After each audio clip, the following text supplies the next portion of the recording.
Have you seen the Bee Movie? Do you remember the Bee Movie well? If yes to both of these questions, what is your opinion on the character Ken? How was he treated? Do you think he was treated fairly? If yes to all of these questions, what's going on with you? For real, no, I'm serious. What's going on with you? Now, if you're sort of taken aback by that, maybe revisit the questions, and maybe you weren't paying as much attention to the movie. Maybe you just don't remember it as well. Maybe it didn't stand out to you too much. But if it didn't stand out to you too much, I also kind of want to have a conversation. Let me put it this way.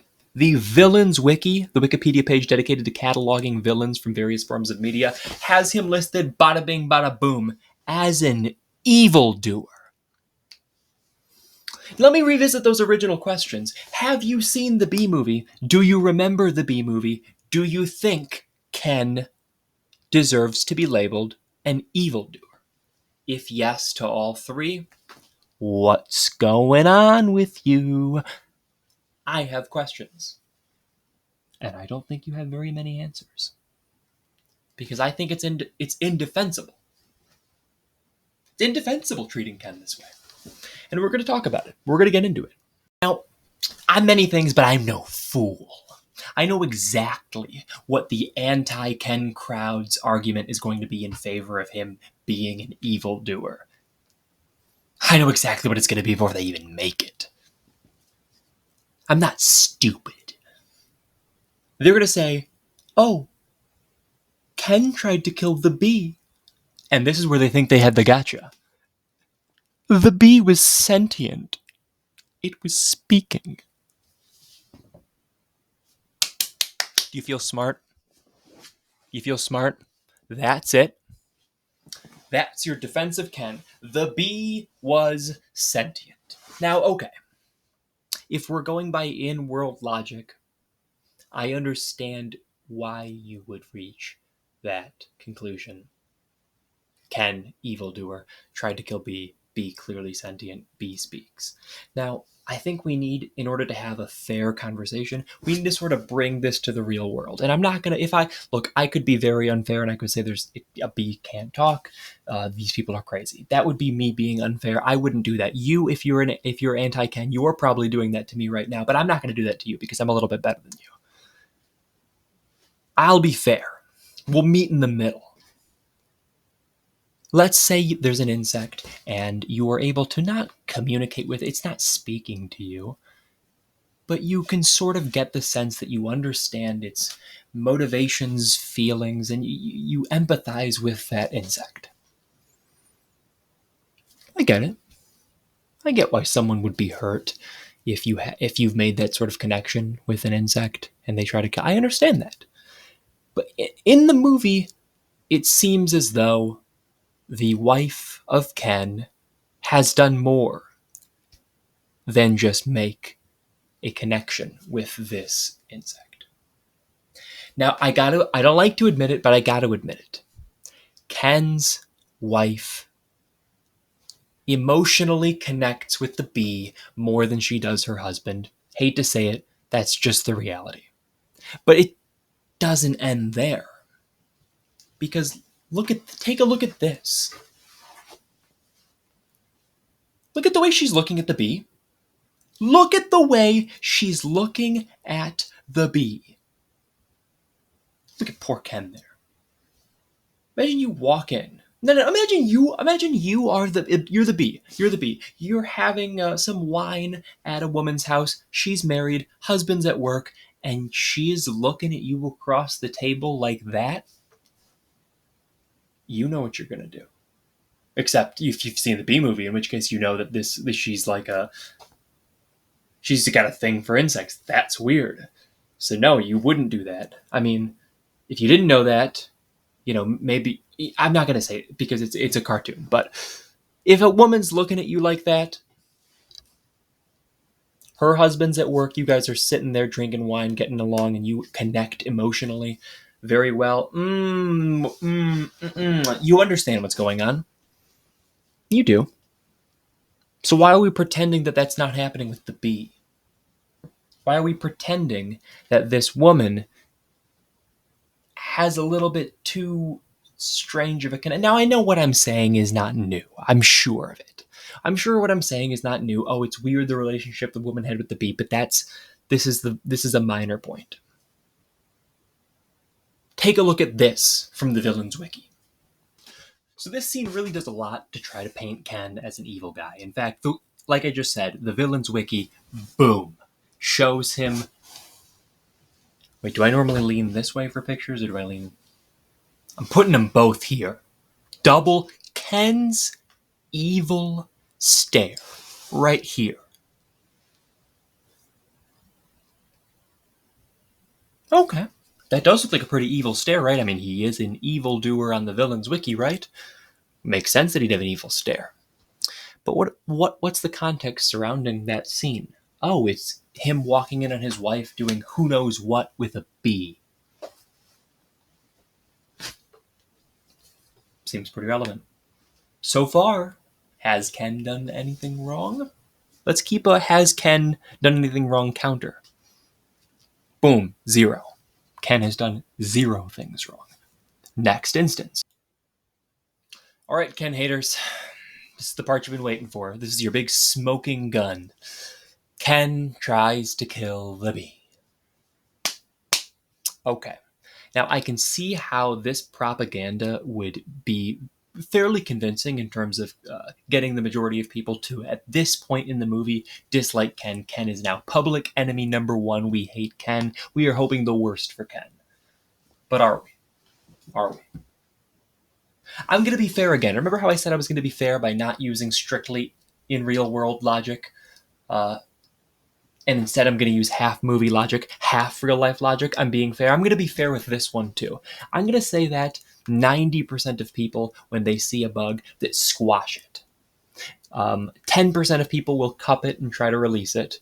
My girlfriend being one of those people, bless her heart. She's very empathetic. I mean, listen, I wish I had a level of empathy for creatures like that as well. I wish I couldn't bring myself to kill even the smallest of animals. I think that's beautiful. I think that's so sweet. But I'm not one of those people. I see an insect or a bug or a spider, whatever you want to call it, in my domain, done. I don't punch it, but it's dead. I squish it with something. I'd say that's 90% of people, and I'm being so generous to the opposition with that 90% figure. I think it's more like 98, but neither here nor there. I'm a fair guy. Your wife's having an emotional connection with a bee who we've established, not communicating, not talking, but you're able to relate with the bee and understand the bee's, turmoil, and you empathize with the bee, but it's a bee. And you're allergic to bees. Ken is allergic to bees. You know who else is allergic to bees? Boom, me. You know who doesn't have an EpiPen?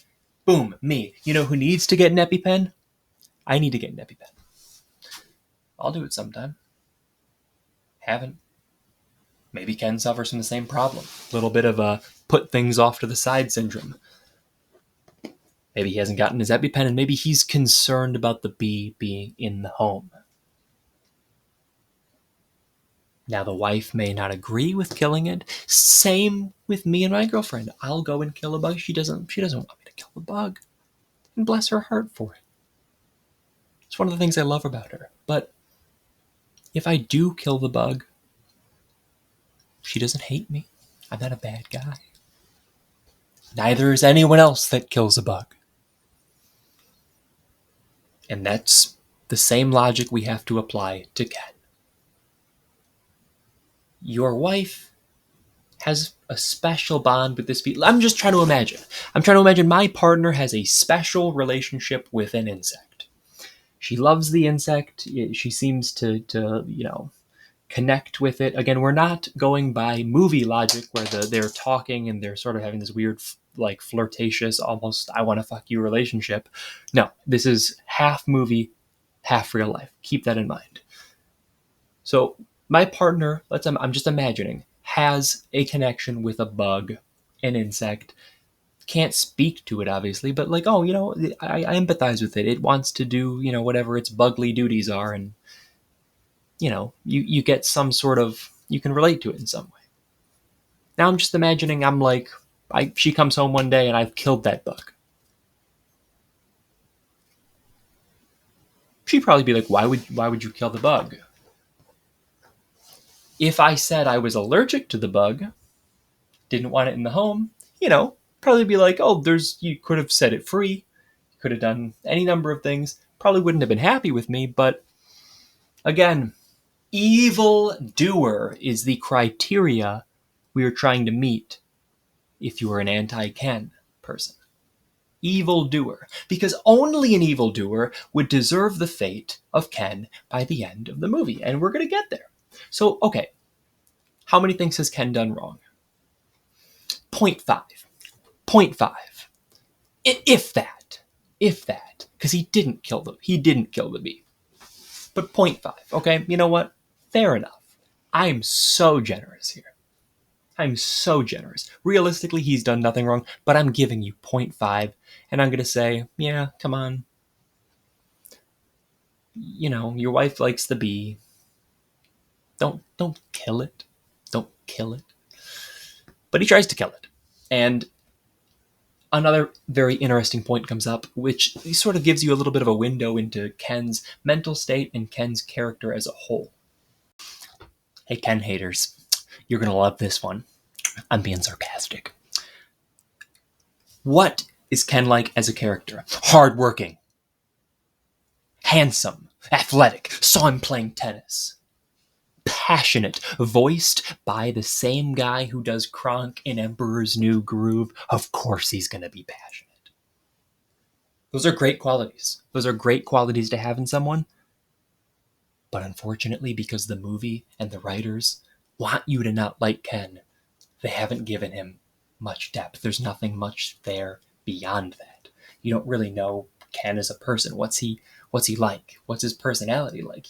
In fact, when he gets home from his tennis match, he almost kind of seems a little full of himself, albeit in an endearing way, I think. But if I'm going to be completely fair, maybe that would not come across as endearing to everybody, and you could see that as a negative trait. Some goober out there is probably making the argument that he's self-centered. So they're probably using that. I'm not unfair like that. Like I've said, I'm flexing my fairness once again. I am fair. I'm not going to give him these positive traits that I'm pulling out of nowhere. You'll pull negative traits out of nowhere, but I won't pull positive traits out of nowhere. There's nothing else to go on besides what I've listed. Simply isn't. It's unfortunate to say, but the writers are really nerfing me in this pro-Ken debate. And I think still, despite that fact, the criteria we're trying to meet is villainous. Evil-doer is what he's described as. Unfortunately, though, there is one scene in which Ken has a bit of an unraveling, and it would be during the bee-killing scene right here, where he's looking a little deranged, and he shouts, "I have issues." A cry for help? I'm not sure. Now, we can examine the areas of his life where he's doing very well, his career, his fitness, his looks, his passion, but there still could be a lot of issues he could potentially have that you could have and still maintain all of those aspects of your life. So it would be pointless for me to try to speculate what his issue is, and I'm going to be fair and stick with only what is shown to us. But speaking of what is not shown to us, it's never shown that Ken's wife helped in any way, shape, or form with whatever issue it is Ken was having. Weird. I find that curious. You instead see her expending all sorts of emotional energy on the bee. Now keep in mind, Ken is on the villain's Wikipedia page, listed as an evil doer. What's Ken done that's evil? Boom! That's what he's done. 0.5. That's the number of maybe bad things, not even evil, bad things. Maybe he's done one bad thing. Half of one bad thing, hardly a bad thing. And that's being generous. I think personally, they might not have had this fight following the attempted assassination of the bee had Ken's wife been a little bit more supportive of whatever this mystery issue he has is. I think there's a reason the writers of the show didn't extrapolate on it, because they don't want to humanize Ken. They don't want us to like Ken. But even with all their attempts at getting us to not like Ken, it's still clear as day, if you pay attention, Ken's done nothing wrong.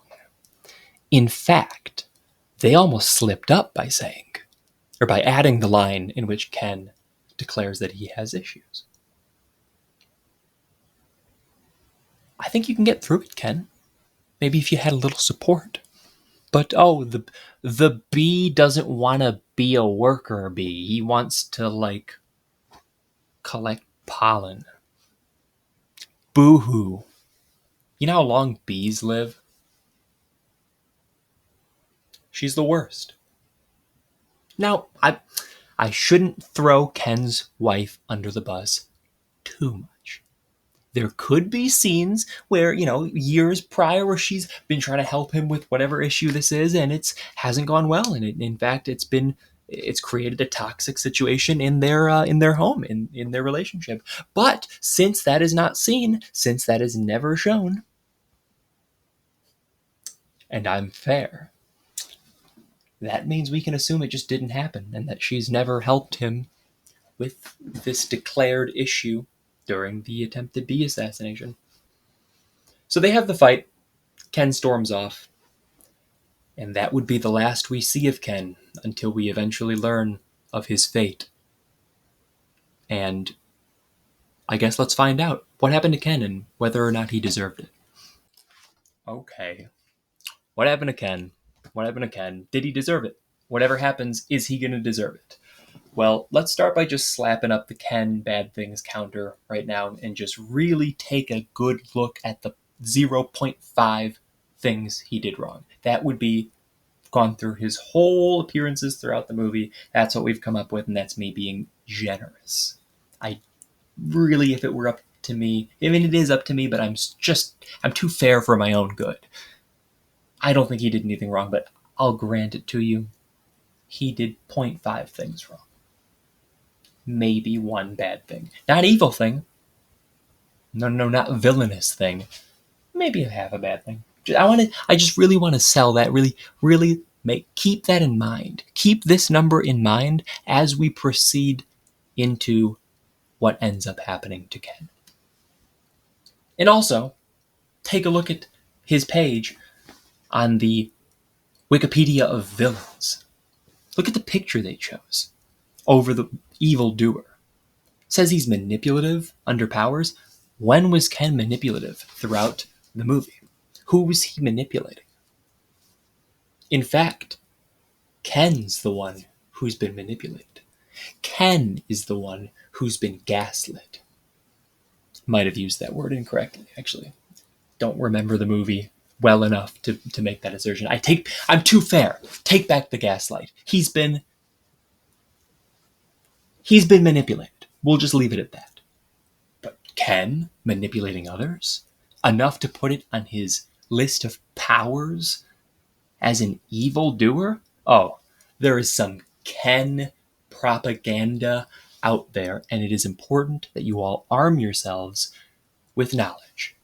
Do your own research. Now, what happens to Ken? This is what happens to Ken. The bee is living his life.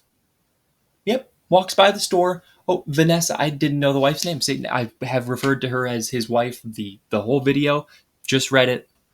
It's Vanessa. Typical Vanessa. Vanessa and bee on the store. How do you, it's fine if Vanessa and her husband, Ken, separated. That's fine. But they threw this scene in there at the end of the movie like a hooray, the bad guy got his comeuppance. Yes, I'm so happy that Ken is emotionally distraught and screams out, "The bee is living my life." Why? What's the point of that scene, is what I'm wondering.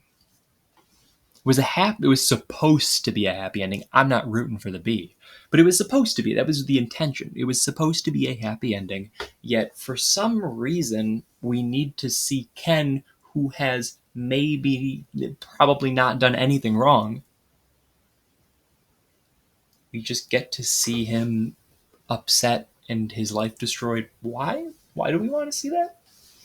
I'm not too sure. I'm just not sure. And then you get this. Look at how upset he is. Is that this? Does he deserve this? Does he deserve, like, legitimately?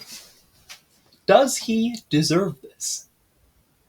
Ken's life was sort of torn upside down because of this beat. Now, again, because I'm too fair, you could say it's totally not it's not like anything has there's no deserving him and his wife splitting up. Like, that's just sort of sometimes a consequence that isn't a fault of his, is a default of hers. It's just they separate. She's with a bee now, and they have a store together.